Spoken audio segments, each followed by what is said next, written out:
Alright guys, reaction video tayo dito kay Makagago versus Norman Mangusin sa pinakabagong vlog ni Makagago na talaga namang gatas.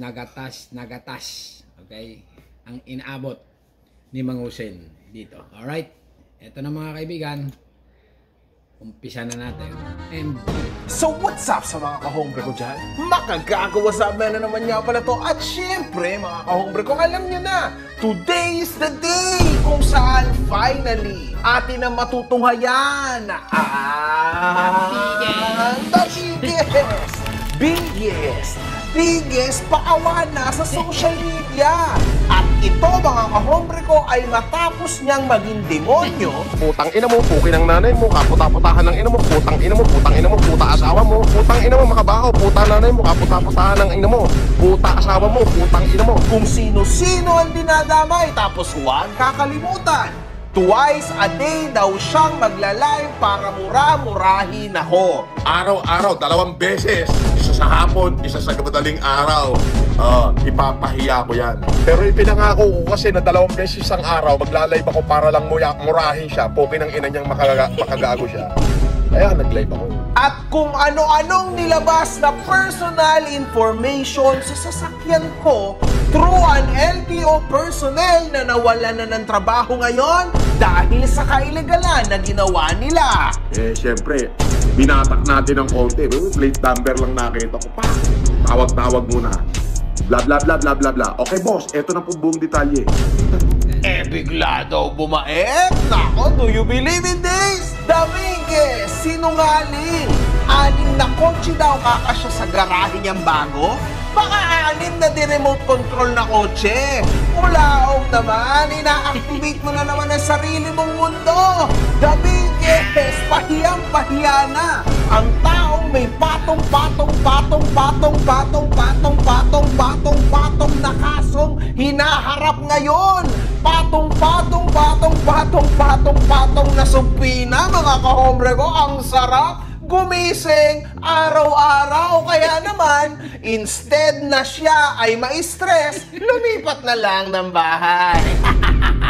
Everyday, nadadagdagan pa po yan. Kalmahan mo, hindi pa tapos dyan. Ang susunod si Casper na. Casper!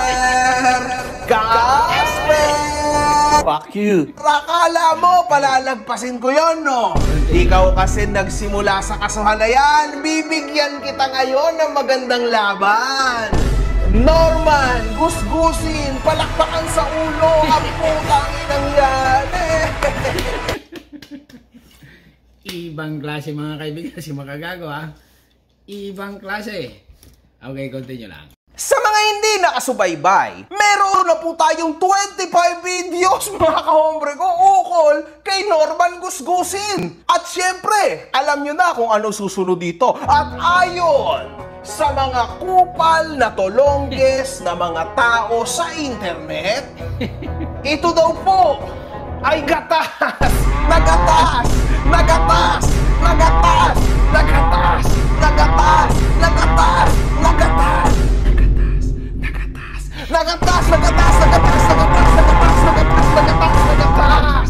Mga kahombre ko, millions!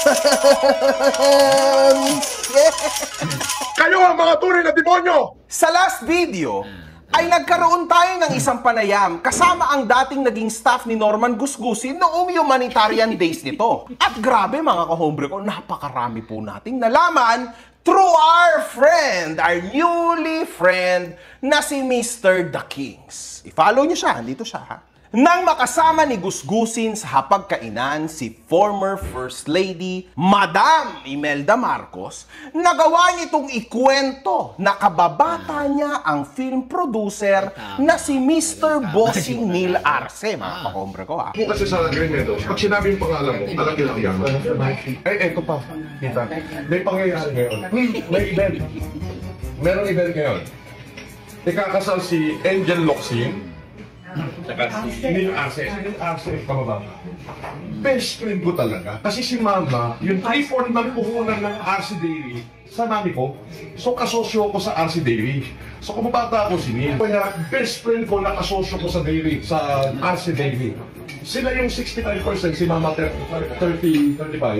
So, dalawang kami ni Neil. Siya na yung nagmamahala ngayon. Si Neil RC, kamabata. Best friend ko talaga. Ang RC Dairy po ay isang successful business ng pamilya ni Bossing Mr. Neil Arce. So dapat, usually, mga kahombre ko, kapag ganito po yung usapan, di ba? Usually dapat sobrang yaman ng nanay mo o ng pamilya mo, di ba? Pero ayon kay Food Genius, mga kahombre ko, ito po ang estado ng pamilya na totoo nitong si Norman Gusgusin. So, alam niyo yun, wala naman tayo dito para husgahan, no? Agad, dahil lang sa ganyan. Sa live ni Gusgusin ay nagpakita ito ng isang spot. Wala na yatang tauhan ito. Nagsilayasan na. Tinabla na siya kasi nga booking na. Trilyonaryo pala ha. Nabudo lang buong mundo mga kaibigan. Budo lang buong mundo. Kasi nga daming mga OFW At sa buong mundo yan. Gusto sabihin kasi ako matagal na ako nanahimik, no? Kasi hindi maganda dito kay Makaoga. Ay, Ogaga, makinig ka, ha? Ito yung bago magsasalita, ito yung tatak ko, ha? Sputnik, ha? Ha? Galing ako ng Muntin, yung believing person, ha? Patingin muna nung Sputnik na tatak mo, Kosa. Ayun, ang laki ng tatak na sa likod, Meron pa dito isa. Meron pa dito sa likod. Ayan. Sputnik. Kosa. Sinasabi, hindi raw ako Kosa Hindi raw ako Sputnik, Kosa. Narinig ba ako? Happy ba ako? Maliwanag, Kosa. Maliwanag ang boses mo. Ang unang-una gusto ko sabihin sa iyong Makaoga, si Francis Leo Marcos ay binoto namin bilang governor, ha? Tandaan mo yan, ha? Ang Sputnik, hindi para ipagyabang, ha? Siyempre, si Kosang Dog, hindi yan magyayabang na siya ay Sputnik. Ha? Kung hindi yan Sputnik, bakit binoto namin, Pabayad ka kasi, Manong. para maging governor yan? Ayun. Nagigigil ako sa iyo Kamakailan lang ibinulgar ng taong ito ang panloloko sa kanya ni Gusgusin, mga kahombre ko. So ito naman po yung bago niyang video. Huwag mo akong gamitin, Norman Mahusin, ha? FLM. Una-una, hindi ka namang governor, okay? Aminin mo, magpakatotoo ka sarili mo, ha? Hindi ka governor doon, ha? At hindi ko nagustuhan yung paggamit mo sa akin at para ipagtanggol ka, ha? Hindi na kita ipagtatanggol, putang ina mo ka, nanggigigil ako sa iyo ha? Tahimik ang buhay ko di ba?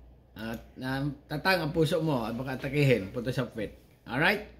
Hanggang dito na lang muna mga kaibigan, ha? Konting reaction lang ito dito kay Makagago versus Norman Mangusin. Na talaga namang tinatawag ng mga sambayanan na gatas na gatas na gatas. Okay, hanggang dito na. Subscribe channel. Don't forget comment. Bye-bye. Thank you.